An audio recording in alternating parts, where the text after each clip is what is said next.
Meet Reid Lance Rosenthal, rancher, #1 best-selling award-winning author, and unabashedly, unapologetically on the right side of the outstanding issues of our generation. But don't try to fence him in. Sometimes his positions will surprise you, because Reid is definitely his own man, with his own opinions. You might love him, you might hate him, but you won't be able to stop listening. Step over to the right side with Reid.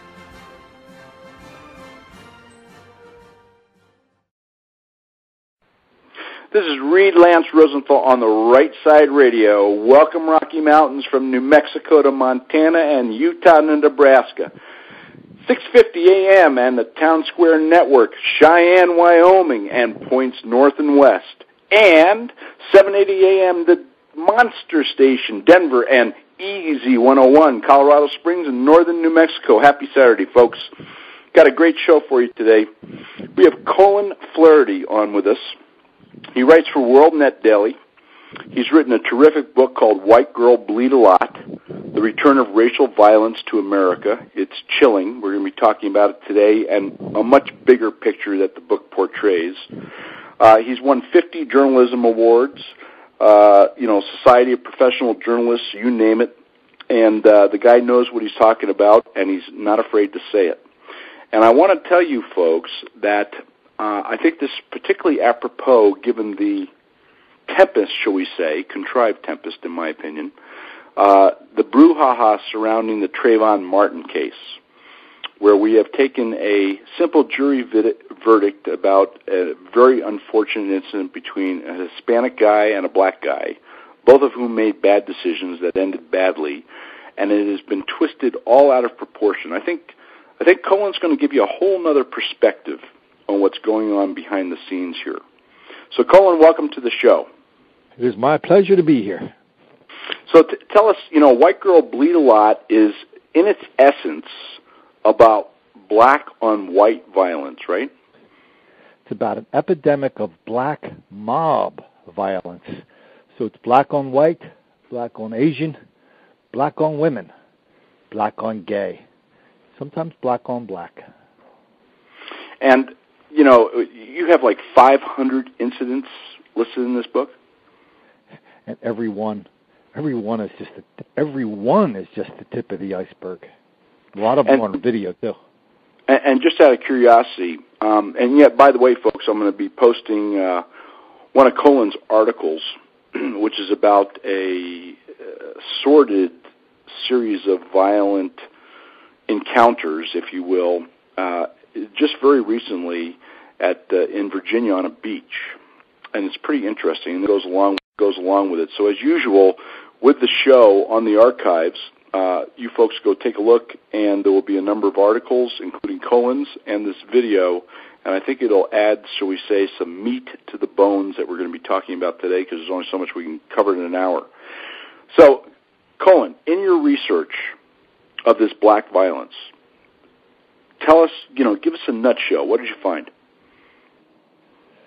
I found that there's an enormous amount of black mob violence all over the country, and that the newspapers refuse to cover it.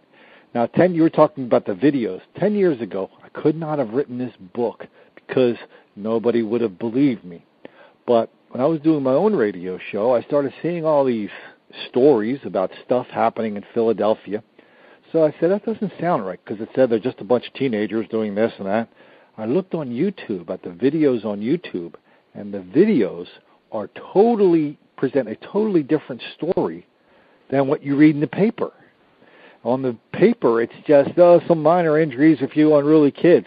On the video, it's 1,000 black people rampaging down the streets of Philadelphia, pulling people out of cars, beating people up, going into restaurants, stealing stuff, defying police, fighting police, firing guns. And I kept showing these videos to other reporters, and I would say, that looks like a race riot. They said, no, race has nothing to do with that. Then after the 10th, 20th, 30th video showing to a lot of different reporters, a lot of different people, I thought, I think I have to tell this story. Well, I think it's a story that needs to be told because it puts into context, shall we say, no pun intended, the whitewash that this type of thing is given by most of the media, particularly the mainstream media. And this violence, I mean, this is not just in the big cities. I mean, it's Peoria, it's Springfield, it's Greensboro, Des Moines, Cedar Rapids, Champaign, Utica, Rochester, Long Island, Wilmington, Dover, New Haven. I mean, you know, this is not L.A., New York, Chicago, Atlanta. So if a couple weeks ago I had told you that Iowa was a hotbed of racial violence, including Beat Whitey Night at the state fair, I wouldn't expect you to believe me unless I produced a videotape. Tell us about Beat Whitey Night at the Iowa State Fair a few weeks ago. So it was 2 summers ago, but it happened over a period of 3 or 4 nights. Large groups of black people were beating people up inside the fair, outside the fair. At some point, they started yelling, "Beat Whitey Night." That showed up in a police report. The reporters go to the spokeswoman for the Des Moines Police Department, and they said, "What's up with this violence? I mean, is this racial violence?" And she said, "Yeah, well, it's all black people. That's all we know so far." She got fired for saying that. Oh, excuse me, she didn't get fired. She got transferred to the traffic division. Anybody who's ever watched a Clint Eastwood movie knows what that means. That means you just got fired. So, give us some other examples, if you will. You know, pick 4 or 5 that really stand out vividly from your research in this book that people may be able to relate to here in the Rockies, particularly, you know, let's say Denver. What about Denver? Gosh, Denver probably has, you know, Denver, they probably have the nastiest, most organized racial mob, black mob violence anywhere I've seen. Well, I think they arrested, I always forget if they arrested 25 people for attacking 32 people, or they arrested 32 people for attacking 25 people. But they did it over a long period of time. It was kind of a game. And this happened 3 years ago. But Denver. And does anybody suspect Denver is a center of racial violence? But it's on video. And so, you know, other than, so this was a gang of, or a group of 32 or 25 that would, single out white people or gay people or Asian people or whatever, and then just do what? Yeah, a lot of it's on videotape. You see it. You know, somebody be walking around downtown Denver. All of a sudden, one person stops in front of him. All of a sudden, he's surrounded by a few other people. All of a sudden, his world changes in a big, big way. And at some point, you know, the police, this freaks people out in Denver. Freaks people out that they have black mob violence in their holy little place of Denver. And nobody wanted to talk about it. But every once in a while, we get an example that's so terrible, that's so astonishing, that it kind of pierces the veil of ignorance and silence that people surround this violence with. And Denver was a good example of that. So, what are the Rocky Mountain area towns? Has there been any of this type of violence in Utah or, I haven't heard of any, but that doesn't mean anything because obviously the media is not reporting it, in Wyoming or Nebraska or Idaho, New Mexico? Well, don't jinx it. I was on the air with Bill Cunningham a few months ago, and he said, "This doesn't happen in Cincinnati. Sheriff here wouldn't put up with it." Well, you know, then it started happening in Cincinnati. So, so no, you know what? It happens a little bit in Denver. I hear there's more stories going on in Denver. I don't hear anything about Idaho. I'm trying to think of, you know what? I've actually reported on something in Nebraska. Pretty sure it was Omaha. Let's just say some of those places are. Your listening audience is probably listening in some of the safer parts of the country. Yes, although a huge part of our audience is, you know, Denver and the Front Range. So, you know, based on what you've been describing, that's not necessarily a safer part of the country. Where do you see, like, the largest numbers of people involved in this violence? I mean, is that still kind of in the big cities, or did some of these smaller cities like, you know, Greensboro or Des Moines, I mean, did they have hundreds of people, thousands of people, a score of people involved? That's hard to say. It just happens so spontaneously, and sometimes we'll have 10 people, sometimes we'll have 1,000. Greensboro, North Carolina, last year on the 4th of July, they had 1,000 people, 1,000 black people running down the streets, fighting police, destroying the downtown, fighting and destroying property. One guy gets up on a picnic table and he's trying to exhort all of his fellow rioters to attack the police. They pepper sprayed him, so I finished that. But Greensboro had 1,000 people. And then Greensboro is a good example because I thought that was always kind of a nice, kind of quiet, almost like an Andy of Mayberry town, to tell you the truth. It's kind of actually, I've been to Greensboro, and I have to agree, that's a great description for it. And so all of a sudden, then I'm watching these videos, and then all of a sudden the TV guy goes, "Oh yeah, that's been happening every weekend in June." Then it started again this year, and it started again on the run up to the 4th of July. Then they had had an emergency meeting for a curfew. They had a big violence and shootings and black mob violence on the 4th of July. Then they had one just a few days ago. So I don't know how to describe like how these things happen or why they happen or the number of people, but I tell you something, the willingness of local authorities to put up with it probably has something to do with it. People in Greensboro were frightened to death to confront these people. Why is that? Well, some of the folks here's why. A couple reasons. One, some of these city councils are very liberal, and so when they have 1,000 black people running down the streets of Greensboro, a lot of the members of the city council in Greensboro took it upon themselves to accept the blame for that situation. They didn't have enough jobs. They didn't have enough housing. They didn't have enough this. They didn't have enough that.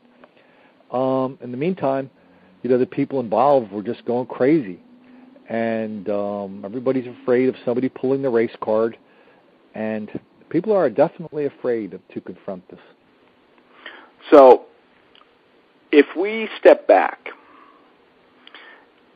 do you think most of this violence is kind of premeditated? I guess it would fall into one of three categories. Love your opinion on it. Is it premeditated? I mean, did 50 people kind of sit around for a few weeks and say, on June 19th we're going to go out and ransack and beat up people, etc.? Or is it kind of the term flash mob? I mean, 50 people just find themselves in the same place and all have a bad idea at the same time? Or is it something kind of deeper seated, which is fomenting the quest for violence, if you will? I find a lot of number two, a lot of number three. For example, in Minneapolis, last summer they had a concert downtown, so they poured 1,000 people from the streets of Minneapolis into the downtown. There's videos of all sorts of black mob violence, going into restaurants, fighting people, beating people up in the cafes. And downtown Minneapolis has nasty black mob violence, all like dozens of examples, like just in the first part of last year alone. And so sometimes it is people that are just bored and they say, let's go do something. I wrote a couple of stories about that in the book, about people who went out and killed somebody by accident. What percentage of this violence ends in death? What percentage ends in serious injury? And what percentage is more property damage and, pushing and shoving? I would say the death thing I wouldn't say it's rare, but it's unusual. Lots of property damage. It's funny, the police always call it a minor injury. If you get punched in the nose, to me, that's a minor injury. If I get punched in the nose, that is a major injury. The police chiefs and the newspapers, that's half of the book is how they describe it, how they report it. Half the book is showing how they're constantly trying to minimize it, marginalize it, wish it away by saying these injuries are minor and not really. You quoted an article from Chicago where they had a bunch of kids going around beating people up, and the police chiefs came in and said, "Oh, it's just people pushing and shoving." You know what? If you're in the middle of a crowd of 50 to 100 black people, if somebody pushes you or shoves you, I mean, that's not just walking down the street and bumping into somebody accidentally. That's a very volatile, dangerous situation. Well, didn't the Chicago police chief try and blame some violence of this type in Chicago on Sarah Palin and the Pilgrims? You know what? If I didn't have that on video, I would not believe that. Well, I think I had to read it 3 times, then I had to go look at the video. Yeah, did you believe it? My mouth was open. I had to play it twice. Did you believe that they put this person in charge of making a major American city safe? And now is there any surprise that things are worse than ever in Chicago for this kind of thing? No, it's not a surprise. You know, I mean, listen, history bears out, shall we say, successful and unsuccessful attempts at law and order. And Chicago is like, if they had 100 boxes to check on what to do wrong, they've checked every one of them 3 times. And for this guy to stand up, I think was it like 600 people that were rioting on that occasion, and Sarah Palin and the Pilgrims are what got him pissed off. Those are the people, and in one case he blamed Sarah Palin because she represented gun control, and the Pilgrims represented white racism, which is another very popular theme. It's funny, the liberals always say 2 things. 1, it's not happening. 2, here's why it's happening. And, well, listen, that's the liberal mantra, isn't it, right? Deny everything, admit nothing, and then distract. Yeah. I mean, that's what they do. They do it very well. Yeah. And but their skills are being taxed on this because there's so much going on. There's so much videotape that so many people know what the truth is. It's getting harder and harder not to tell the truth about it. I'm really interested in. So obviously, you know, it's pretty easy to understand why they pick out a white person, and it's pretty easy to pick out a white person. But you have instances in your book about them literally going, you know, searching out gay people, you know, or looking specifically for Asians.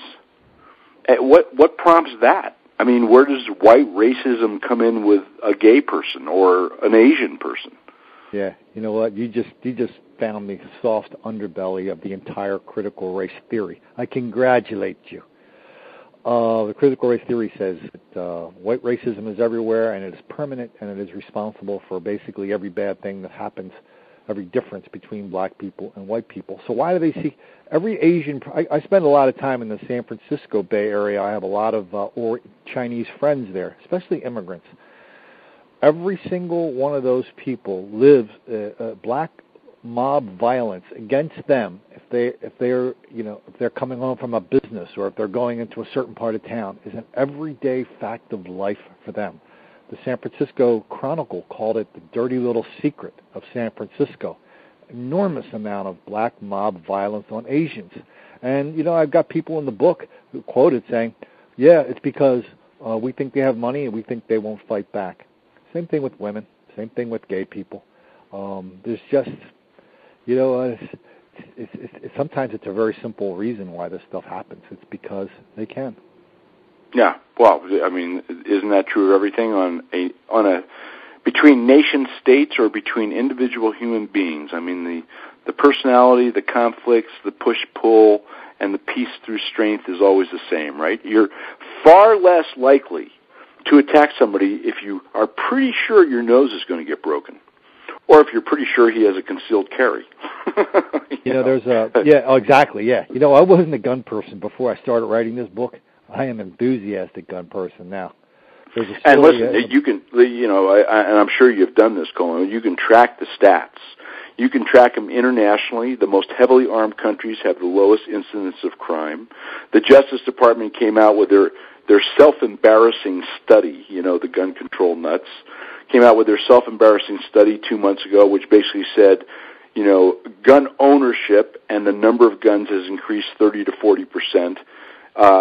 Violent crimes with guns are down 60%, and homicides with guns are down 40%. Gee, what kind of conclusion do you reach? The more people that have guns, the less violence you have, because people aren't going to pick on somebody that they think can fire back.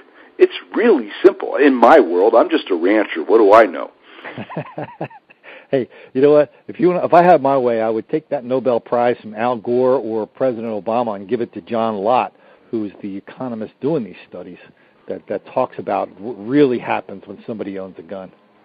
Yes, absolutely. And listen, you can go to those stats. It's kind of interesting because I did a little research before the show. And and once again, audience, take this with a grain of salt because the media doesn't report this stuff. I mean, I think the only kind of treatise on it, very well researched, totally documented, wonderfully backed up, is this book that Colin has written. And which, by the way, I think you can get on Amazon. You were an Amazon #1 bestseller, weren't you? Yeah. I mean, you were rocking it. So, White Girl Bleed a Lot: The Return of Racial Violence to America. When Thomas Sowell writes a column about your book, that is a good thing. Yeah, that's a really good thing. And folks, this is not some kind of whack-ball book. I mean, the San Francisco paper Examiner gave it 5 stars. The Opie and Anthony show called it a great book. I don't know if you guys have heard of Jesse Lee Peterson. He's a national talk show host. He called it. I suggest you get this book because it will open your eyes. You know what it'll do? I don't think it'll open your eyes. Colin, tell me if you agree with this. It will confirm what you already know innately. This is like the period at the end of the sentence. May I tell you what people do with the book when they buy it? A lot of people buy more than one. A lot of cops buy it. They give it to people, often at a Thanksgiving or a 4th of July family thing. They slap it in front of their liberal brother-in-law, and they say, "Read this, you blankety blank blank blank." Exactly. A lot of that going on. Exactly. Look, one of the things when I was doing this research, I got off on a little tangent, but I noticed, once again, and it's not always reported, but those states with the, shall we say, most permissive gun laws, for instance, Wyoming, which allows concealed carry without a permit, has virtually none of this type of violence. It also has, by the way, one of the lowest, if not the lowest, crime rates in the United States. So there's a direct correlation between this, which brings me to my next question, Colin. How, in your opinion, do you get this kind of stuff under control? I mean, when can an Asian or a gay or a white person or a woman, I mean, when can they walk down the streets of these cities at any time, not just the winter time, and feel safe, not be looking over their shoulder? What needs to happen? Short answer, I don't know. Long answer, whatever the answer is, it begins with telling the truth. Yes. That we have a wicked problem with violence and anger and resentment that nobody's talking about. But it's in plain sight. You can see it all the time. You can see it on all the videos. Well, it's in plain sight. And don't you think, my personal opinion is that there are those in this country, including the folks at the highest levels of the administration, and we're talking about Eric, and Michelle and Barry. There are people at the highest levels of government who love this stuff. This is such a wonderful distraction for them away from the economy, IRS, AP Fox, Benghazi, you name it. And not only that, they get to drive that divisive wedge which Saul Alinsky advised his disciples to drive, the old divide and conquer. If it's not economic, then it's gender. If it's not gender, then it's religious. And if it's not religious, it's the best of all. It's race. I mean, don't you think a lot of this fomenting is purposeful? You know what? I wrote a column a couple weeks ago. Got a lot of traction. You remember when the story came out that said the Department of Justice sent community organizers to Florida to organize pro-Trayvon rallies last year? Yeah, and prior to the trial. Now, had you told me that without me seeing the documents, anybody who told me that, I would have said, you're a nut job, because that doesn't happen in this country. The executive branch is not going to send people down to stir up a crowd of people in a racially charged situation. I don't think that happens. Guess what? I was wrong. Yeah, well, we've been wrong about it. I think many of the listeners to this show and you and I have had our eyes opened a number of times and continuously over the last 5 plus or minus years, and we shake our head in disbelief. I didn't think that could happen here. Well, it's I don't. And when I set out to write the book, I set out to write a mainstream book without causes or solutions, also without apologies.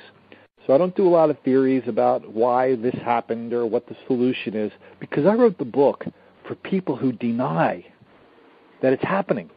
There's an enormous number. I was talking to the main reporter for Associated Press the other day on the phone, and he said, he called me, interviewed me, and he said, listen, I don't believe this is happening.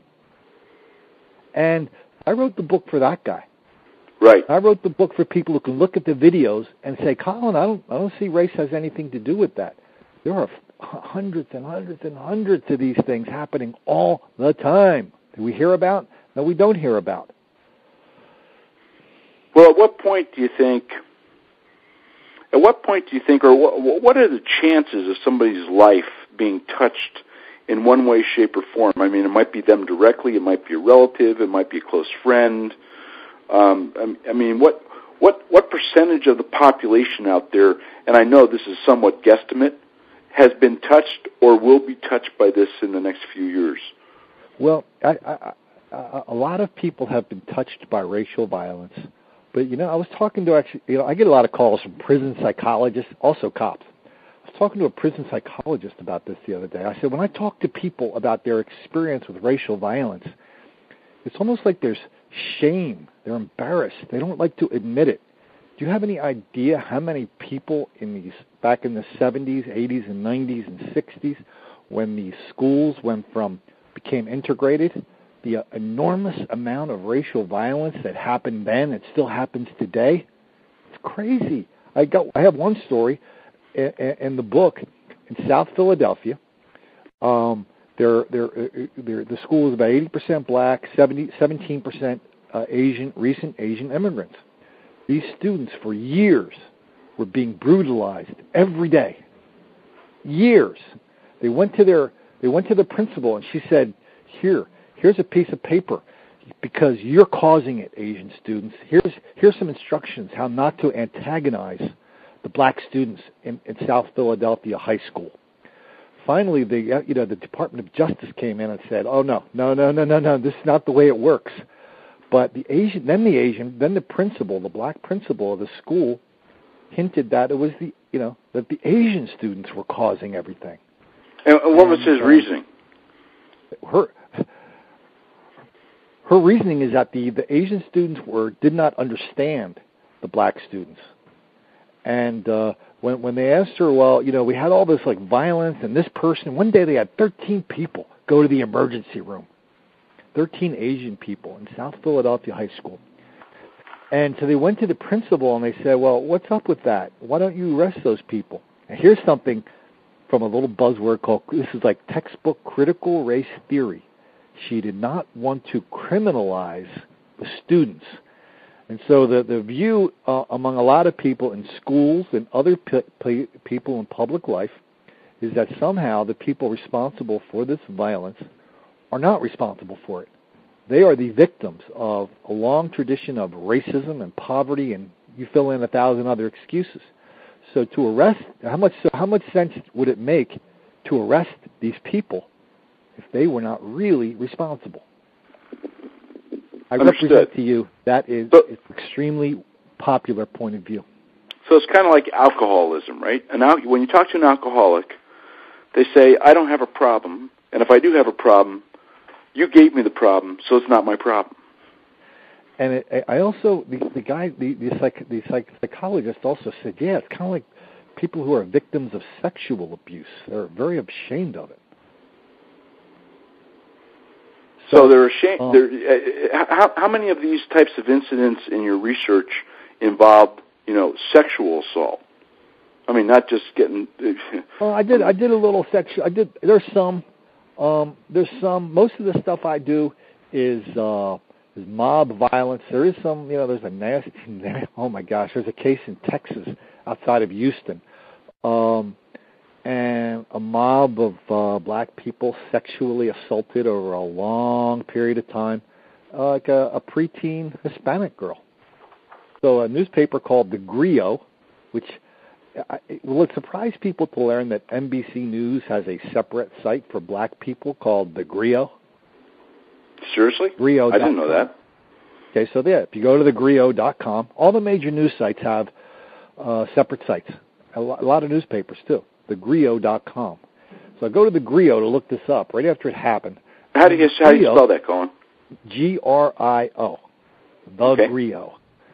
And it's an African term, so I learned on the website. So I go to the Griot website to learn about what their point of view on the assault was, and their point of view was that the girl was sexualized and leading these 18 to 30-year-old men on. It was her fault. Yeah, once again, that was up for a couple days before. That was up for a couple days before somebody finally got some sense into their head and think, well, I guess it's not really that cool to go around blaming the victims of sexual assaults for their plight. Well, listen, we have a president who blames tsunamis, ATMs. It's very fashionable for anybody of any ilk to blame something else. I mean, taking responsibility for your own actions is quickly becoming a thing of the past, and it's aided and abetted by this poor coverage or lack of coverage. You had a great comment a few minutes ago, and that is, it begins with the truth. It begins with sunshine. It begins with the truth, and I don't see how this can survive the truth. I mean, if you and I just sit there and go, listen, this is happening, but here's the thing. Don't we live now in the most racially conscious country in the world? So absolutely. We'll pick up a newspaper. We read about the Black Caucus, black churches, black labor unions.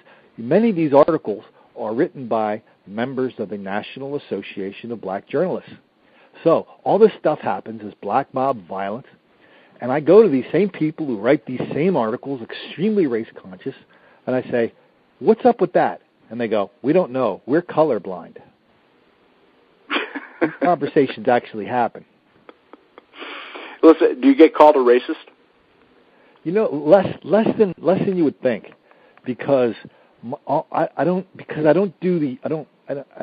one of these silly, we're all members of one race, the human race people. I guess I'm in a minority apparently from what I've learned, but I don't do the overarching generalizations. All I do is just say this happened, that happened, this happened, that happened, this happened, that happened, and here's the video.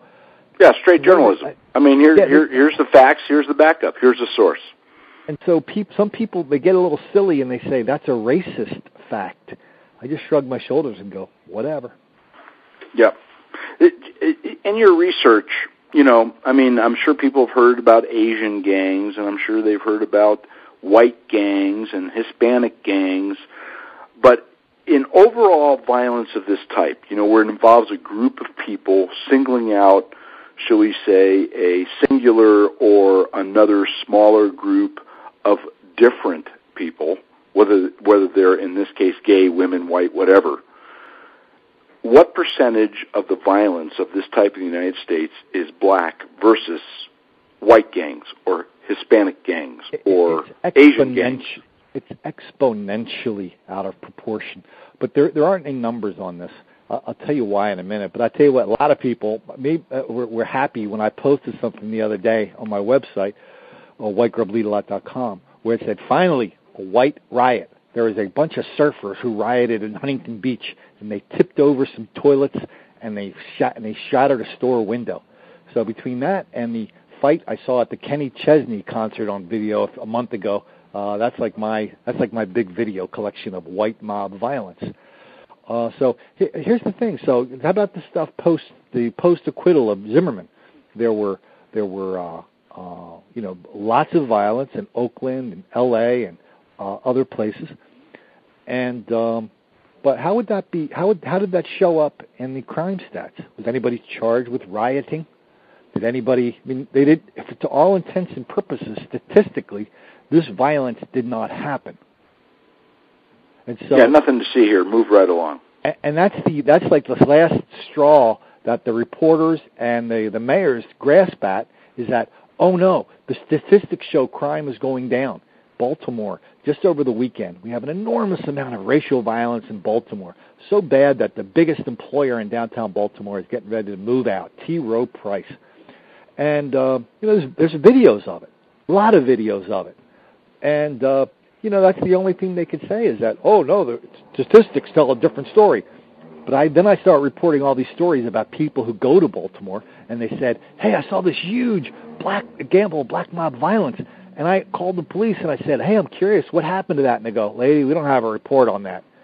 So there's an enormous amount of violence going underreported. I did a chapter in the book on 7 or 8 cities where that's a front page story, including the New York Times. And so the violence is kind of the statistics are kind of the last refuge of a scoundrel. And they can do anything with them that they want. I have a lot of cop readers. And I have a lot of cops who keep me posted from Chicago. Well, anytime anything happens near the president's house in Hyde Park, say somebody shoots a gun through a window, well, they turn that crime from a felony weapons discharge into a misdemeanor vandalism. Boom. Mm-hmm. And that happens. So it's a manipulation of statistics, just like we see on the labor front, the GDP front, you name it. I mean, it's just another manipulation of government statistics to come to an end and to paint a picture that they want us to see. My biggest disappointment in writing this book is my experience with police chiefs and administrators all over the country. They're political appointees doing political work. The cops on the beat are heroes. Many of the police chiefs are not. Well, give us the three, in your mind, the three most glaring examples of a police chief who, shall we say, I'll be kind, operates in his own reality. Well, we already mentioned the king of the hill, Chicago, the superintendent of police, Chicago. Right. You know what? He's not that much different than anybody else. Okay, my own little town. I spent a little time at my family home in Wilmington, Delaware. Last summer, I saw a 2-inch story in the newspaper. 800 black people were fighting, shooting guns, doing all sorts of stuff at 2 a.m. outside of a party in this like warehouse district, right? I mean, like a not a downtown warehouse, like a business park kind of deal where they rented the hall out. I called the state police. So I always have to ask the question, right? I say, well, what happened? Blah, blah. We don't know. So did anybody notice if the mob was a particular color? They go, no, nobody noticed anything about that. And so I wrote a story about how I figured out who it was. And I came up with pictures, videos, and it turned out they had done the exact same thing the year before. Same scenario, 800 people, 300 cops, fighting, gunfire. And so I can single people out all night and day, but it would probably be better if we singled out the people, the administrators, who don't put up with it. I'll tell you what, though, there are a lot of heroes on the streets. Houston, Chicago, New York. I hear from these people all the time, these cops that are trying to do their job, keep the streets safe, even though they know the people running their city. Who do you think the best 3 police administrators are in your research in the United States? Well, I can't imagine and I'm sure there's more than that, but just the 3 which would come to mind. I can't imagine the famous Joe Arpaio would put up with any of this if this were in his jurisdiction, the Arizona sheriff. There's a sheriff in Milwaukee who told everybody after some nasty racial violence in Milwaukee, dozens of examples of it there, the sheriff of that county said, listen, people, you better get yourself a concealed carry. If you want to protect yourself, you better get yourself a concealed carry because we can't do it. He's good. There's a guy that just gave a speech. I was going to write about him, so I don't have his name committed. He just gave a speech, wrote a column. I want to say South Carolina. He got up and told everybody the truth about, in very stark terms, about what's behind all this violence and what the facts of the violence are. I mean, if you and I were living on your ranch, shut off from the world for 20 years, and we rolled out and start reading the newspapers, you and I would know for sure that we were in the midst of a white-on-black epidemic of violence. Well, yeah, you mean that's the story that the newspapers try and portray. Yeah, it would be, because, I mean, I read, and it was uncontradicted, that it is open season on black men in America now. Oh, yeah, listen, there were like 5 or 6 black commentators that had to say that. And then, of course, the mainstream media managed to twist Zimmerman from a Hispanic. I mean, he's totally Hispanic. His family is Hispanic. They speak Spanish. To a white Hispanic? What does that make Obama? Does that make him a white black man? I haven't figured all this out yet. Here's the thing. Whenever you talk about race, if you talk about the technical racial stuff like you're talking about now for more than 30 seconds, that's how long it takes to get silly. Yes, exactly. That's exactly right. And so, but my point is that the media has been silly about this for months. You know, they go to 29 seconds and they go to 29 seconds and they stop because they know if they go to 30 seconds, it's going to be too silly for even them to talk about. Listen, what do you see happening? This is totally conjecture. Do you see this violence increasing or decreasing? And whatever your opinion is in the future, why?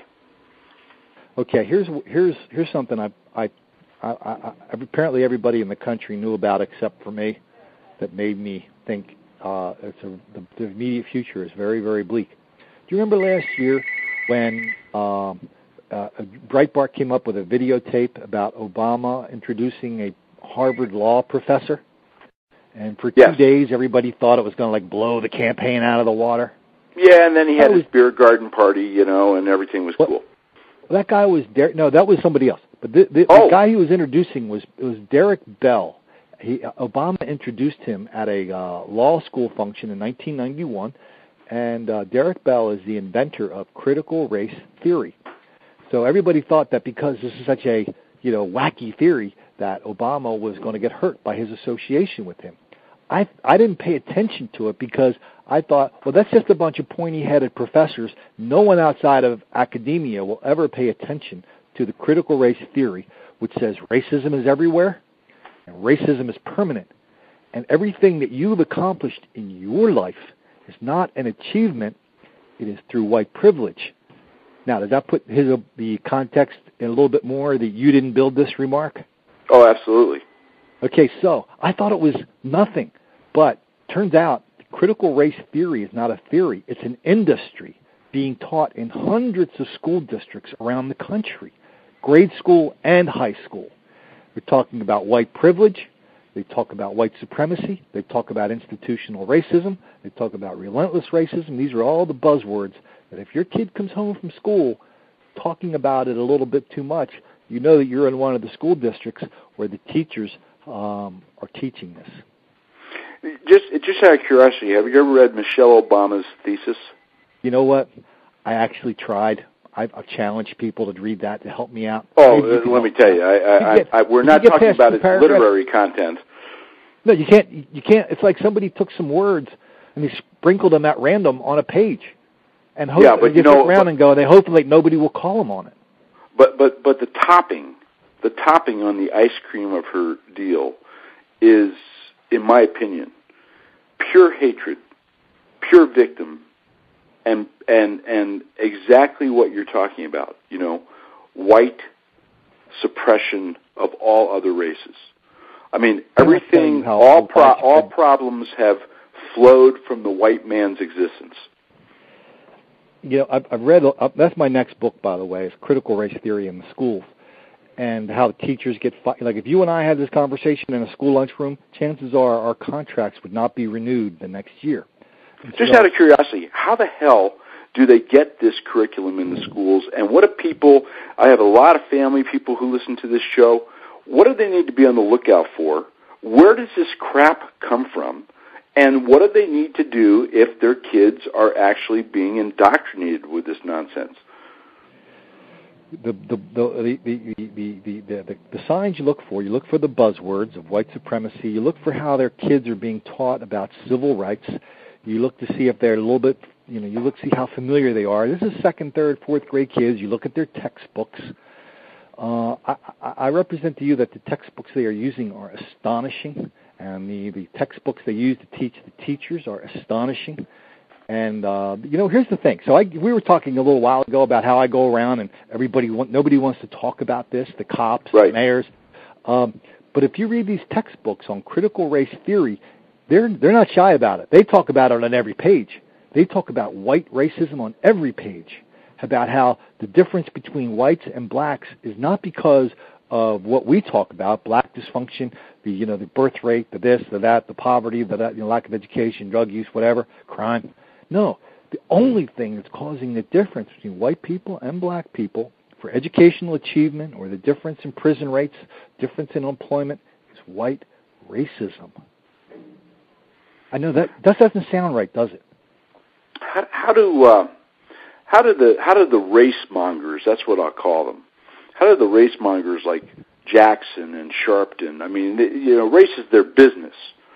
They got to have racial tension, because otherwise they'd be out of business.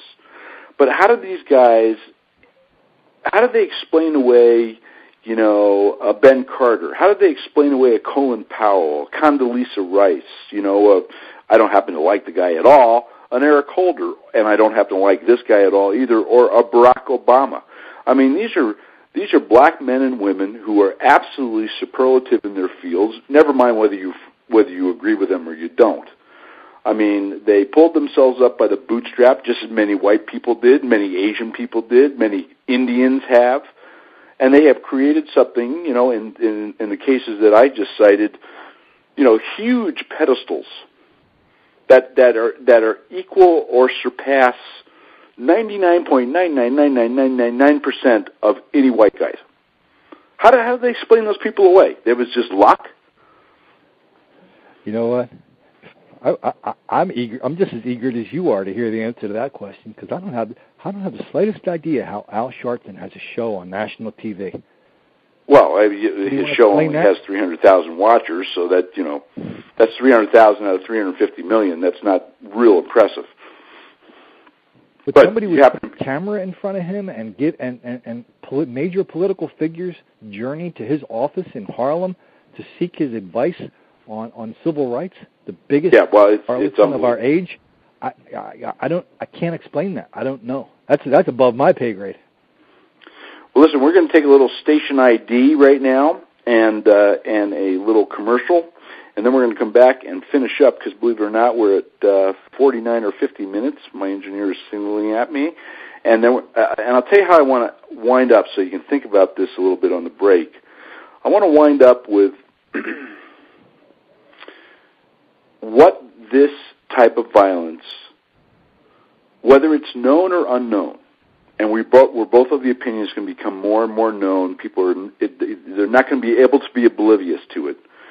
What's it going to do to our society and to our country if it somehow is not abated? Because that's really kind of I think, in my mind, the key question. So we're going to be right back. This is Reid Lance Rosenthal on the Right Side Radio, KGAB AM 650 Cheyenne and the Town Square Network, serving the Intermountain West and Easy 101, Colorado Springs, Northern New Mexico, and Monster 780 AM Denver. Land. For love and money, the beauty of the land provokes something primal. It fills us with awe and makes us yearn for land of our own. My land, those words evoke a sense of security and a place in the world. Yet the word land also evokes nitty-gritty financial issues, business, improvement, taxes, profit. In Volume 1 of Land for Love and Money, rancher Reid Lance Rosenthal uses his award-winning style to tell us real stories, the hard-hitting truth your banker forgot to tell you about all types, sizes, and locations of land. For those drawn to land purchase, ownership, management, preservation, and sale in good times and in bad. Reid's intense love of the land, his devotion to wild and remote places, and his extensive experience with land purchase and sale throughout 2 continents make him uniquely qualified to write Land for Love and Money. A bestseller already, Land for Love and Money is available at landforloveandmoney.com, Barnes & Noble, Hastings, Amazon, and fine bookstores everywhere. And for this last question, and I realize I'm asking you to opine, but you know what? You've done more research on this probably than anybody, and you must have formed a conclusion, right, wrong, or indifferent. It's your conclusion as to, where this is going if we don't get it turned around, where this is going if we don't get these textbooks fixed, where this is going if we don't get this mindset stamped out and begin to work together. Can't predict the future, but I will tell you exactly what's happening now. At the level of anger and resentment and violence is far, far greater than I suspected and far, far greater than most people know. And it's growing. And in the end, I mean, doesn't that anger, doesn't that violence, doesn't that resentment, doesn't that victimization, start tearing apart the social fabric of the country? Unfortunately, we're at the end. And we see if you look at Twitter, if you look at the lyrics to a lot of these popular hip hop songs that glorify this violence, the chasm between the races is so deep and getting deeper and wider. And in my opinion, being fomented by race mongers, because race is their business, and by politicians. When the president sends community organizers to Florida, that's not an opinion. Or listen, how about when he stands on national TV, not once, but twice, but 3 times, and interjects himself into really a very unfortunate but commonplace local incident, such as Trayvon Martin and George Zimmerman. That's not an opinion either. That's a fact. It's an absolute fact. And my point is that these people, listen, a lot of people say, they didn't mean this, they didn't mean that, they blah, blah, blah, blah, blah. That's not really what they said. The bottom line is they made a choice to utter those words. And, okay, maybe you could make a mistake once, but when you do it 3 times, I mean, this last little speech he gave, gagged me. Oh, some people were, kind of upset that I said if he was my son. What I should have said is that could have been me. I mean, what? You take a knife you should have never had out and you twist it? I don't know. These are factual observations. There's nothing to opine about them other than to say, and we're not playing gotcha either, right? It's like, this isn't isolated. We're not taking it out of context. Listen, anybody can dial anybody can dial up those videos and listen to it and watch it for themselves. And if you don't have a life, like I don't have a life, you watch the Congressional Black Caucus have an emergency meeting in Chicago on C-SPAN on Friday, and you see 2 hours of this crap. You can listen to the news clips at night. You can watch the news clips.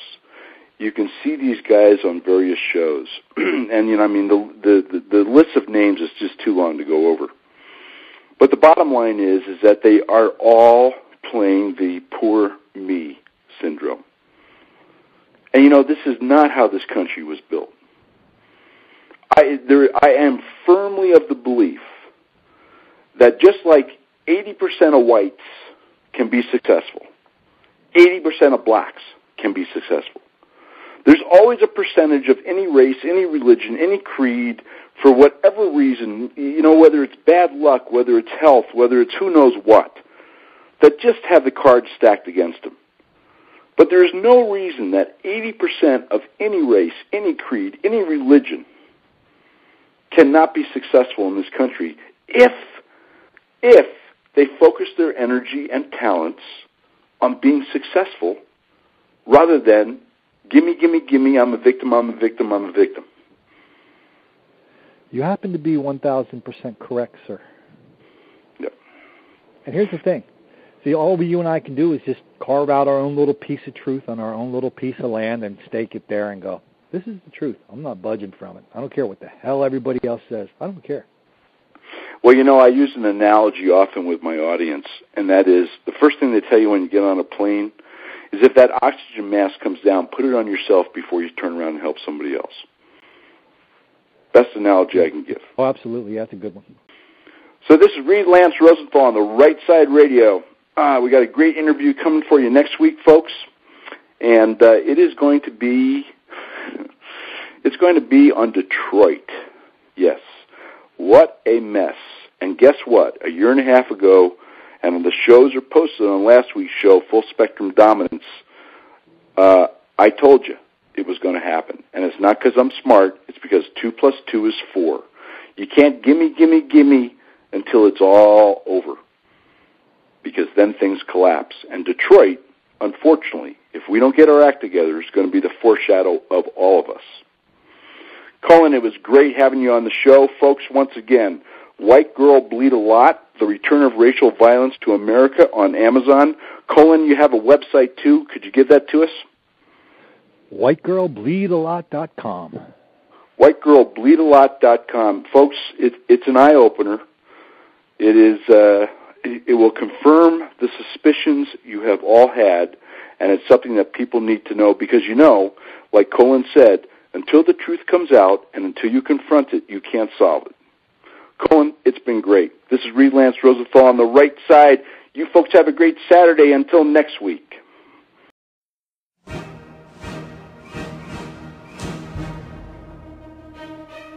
For more information about Reid and his work, please go to ontherightsideradio.com. There you can also click to purchase the first 2 volumes of his #1 best-selling historical Western series, Threads West, An American Saga, and Maps of Fate. And now the first volume of his new nonfiction series, Land for Love and Money, is available everywhere, or go to landforloveandmoney.com. That's Land for Love and Money. We'd also like to remind you that if you've missed any shows, you can go to the show archives on Reid's ontherightsideradio.com webpage. We look forward to seeing you again next week for another episode of Reid Lance Rosenthal on the Right Side.